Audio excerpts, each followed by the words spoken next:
Today we're going to be looking at one of my favorite decks to play right now, Poison Package Archaludon EX. This deck is so much fun to play, so very strong into the current meta game. This is the deck I've been taking to a lot of my local events, and I've been getting amazing placements. No placements outside of the top 4 in any of the events I've taken this deck list to. Let's take a look at this deck list and just break it down on why it's so good right now.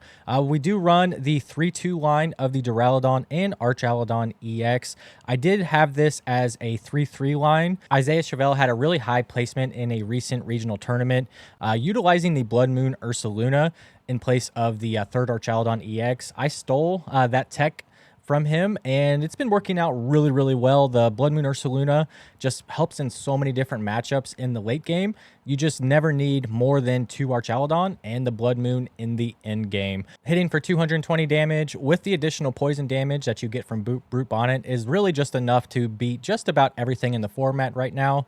You get Binding Mochi for that additional 40 damage while they're poisoned, and between turns, if you have Perilous Jungle in play, you can add up the damage very, very quickly. You can get up to 290 damage with your Archaludon, and if they don't remove the, say, Dragapult from the active spot, it'll actually be KO'd between turns coming into your turn. Very, very strong play against Dragapult decks. The only thing that we have that one-hit KOs Gardevoir EX. I know those are the 2 big decks right now.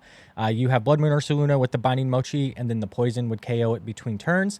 That's the only way we have to one-hit KO a full HP Gardevoir, but against Gardevoir, it normally drags out, and then you are able to get the Blood Moon Ursaluna Binding Mochi play to kind of finish it off whenever they go into the Gardevoir for the final attacker. We play the 2-2 line of the Brute Bonnet and Pekka. I've just never needed more than a 2-2 line of this. Once you see the first Brute Bonnet, you normally don't want to see another one later on, but you have to play 2 of them just in case you prize one of them. I have prized both of my Brute Bonnets in a game before, and it was pretty rough. We just kind of went old school Archaludon, and we ended up winning, but it was really, really rough. We do play 2 Squawkabilly. I play 2 Squawkabilly mainly because you have to have it. This is one of the biggest reasons why this deck works. This is the biggest reason why you're able to get the poison damage online on your first turn going first. 2 Squawkabilly, it makes it more likely you're able to just draw into it straight off the bat from, like, say, a Carmine or just in your opening hand. Starting Squawkabilly in the active is not really a big deal because you do have the Latias and the Pekka to get it out of the active spot. For the longest time, I was on the 2 Latias without the Pekka because of the HP difference. But with Saw Block and Monkey Dory being able to confuse you, just certain lines of play that high skill players will use against you, having Pekka in your deck just helps against all of those situations. Just trust me on this. The Latias is better in the early game, but in the late game, you want the Pekka you just want to be able to get out of the confusion, the paralyze, the Saw Block with the Wellspring Ogerpon right now. You got to be able to get around those in the current format, and Pekka allows you to do that. You can do up to 80 poison damage on your first turn going first. Does KO a lot of the small HP Pokemon in the format right now. Most people only start one thing in their active spot. And if they have like a Badoo in their deck and they can start a Badoo, then you can actually just take a knockout on that with a simple Perilous Jungle. You don't even need the Pekka in the active. Poison Donking is a real thing. I won a Win-a-Box Journey Together ETB. In the final round, on my first turn going first, I Poison Donked my opponent who had a Fan Rotom in the active and won the whole tournament before my opponent even got to play a single turn of the final round. We play the Latias for the free retreat in the early game. No matter what you start here, you're going to be able to free retreat that into the Pekka or into, just a single price Pokemon. That way your opponent doesn't get an easy 2 prizes.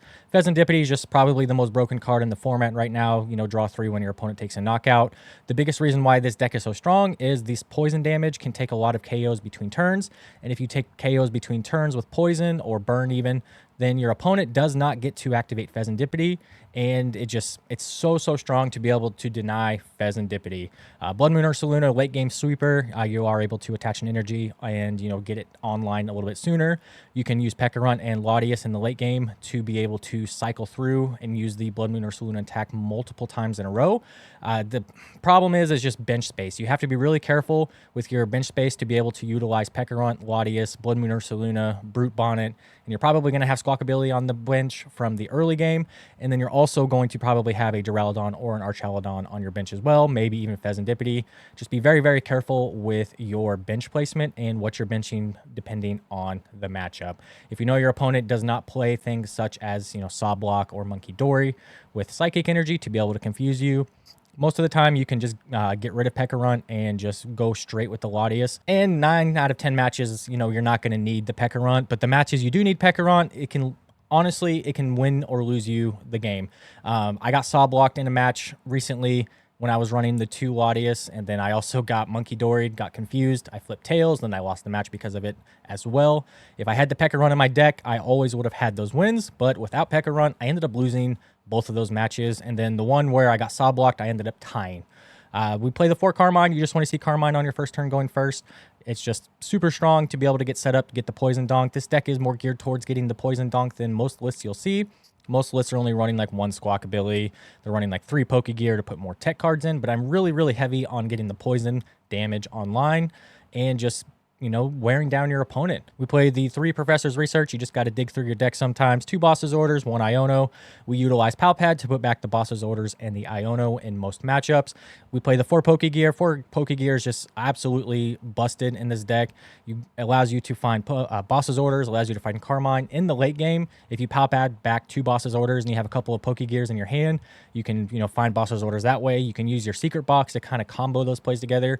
You can, if you have Pokegear in your hand, grab Palpad, put back the Iono Boss's Orders, then you would Pokegear, for the card that you need, depending on your deck size. It's a pretty good odds you're going to get it.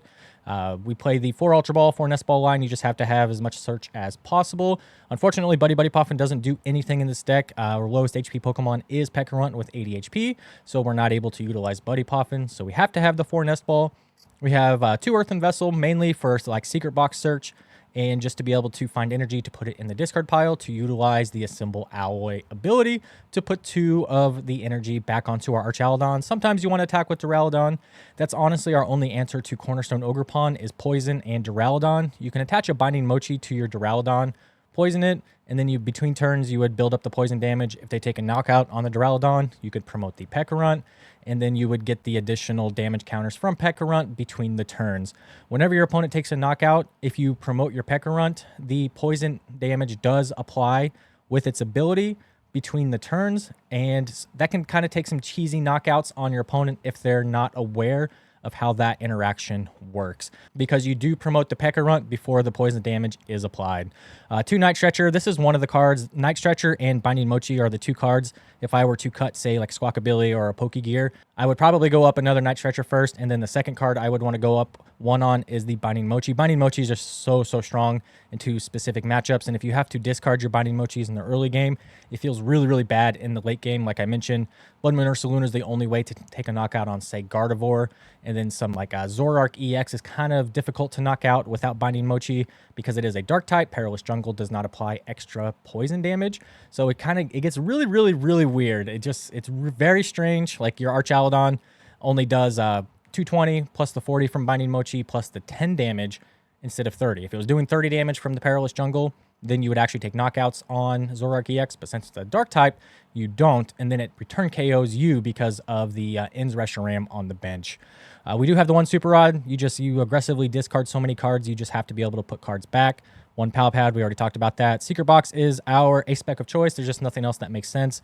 Secret Box allows you to get poison online on your first turn if it's in your opening hand. And playing Carmine and Squawkabilly, you see so many cards. Most games, you are going to see Secret Box pretty early. And if you don't see it early, you see it in the late game when you can use the combo with like Palpad, Pokegear, Boss's Orders, and get the specific cards you need to finish up the game. We play 4 Ancient Booster Energy Capsule. You have to be able to see this. I want to cut down on the Ancient Booster Energy Capsule because like in the mid to late game, you're just discarding these with like Ultra Ball and Secret Box and Earthen Vessel. But you have to have 4 of them because you want to see them in the early game to be able to apply the poison pressure. 4 Perilous Jungle, 4 Stadium Bumps is just really, really good right now. There's just so many good stadiums in the game. Artisan, Area 0 Underdepths. You want to be able to get those out of the way. Inns, I don't even know what it's called. It's like Inns Castle or something like that for free retreat. You want to be able to bump all those stadiums. 6 energy. I honestly think this could go down to 5 energy. You do kind of struggle a little bit in the early game to find energy, and I don't think 6 to 5 is really going to make that much of a difference. You do want to get a manual attachment on your Duraludon as soon as possible. That way, whenever you use the ability of Archaludon, you're able to attach the 2 energy and start attacking with the Metal Defender attack. I think we could cut down to 5 energy here. Probably could cut down to 3 Pokegear. Those would be, some easy cuts to make. Could add in a Night Stretcher and potentially another Binding Mochi, just kind of depending on, how you want to play your deck. You could also cut down on the squawk ability if you're not too concerned with getting an early game poison setup. Without the second squawk ability, you could prize it. You could just not see it. You need the nest balls that you find to get other things other than the squawk ability. If you're lucky enough to just, draw it straight off the bat. There's just so many, lines of play open and available to you if you are able to start or have the squawk ability in your opening hand. But a lot of people have cut it, and I understand why, but it's so strong, I like to have 2 of them. Honestly, this deck has really good matchups into just about everything. The only thing in the format that really one-hit KOs the Archaludon right now is Pikachu EX, and with the poison damage, you're taking a return KO on it the very next turn in most circumstances. 300 HP is just kind of difficult to deal with right now. The additional poison damage that adds up between turns allows you to knock out Raging Bolt, allows you to knock out Terrapagos, allows you to knock out Gardevoir between turns. It does a lot of really, really strong things. Allows you to knock out low HP Pokemon, you knock out all the allies of Gardevoir. Do struggle into Flutter Mane if your opponent plays Flutter Mane. A lot of people in my local area have started teching Flutter Mane into their Gardevoir deck specifically to combat the poison damage pressure that I've been putting on them. Those are kind of the 2 main decks, Dragapult and Gardevoir. And just every other matchup, it just has such a good matchup into everything. The poison damage just helps offset the prize trade with your opponent. Just have the Pekka Runts on your bench to be able to promote between turns. It allows you to get that extra damage. You have the free retreat with Latias.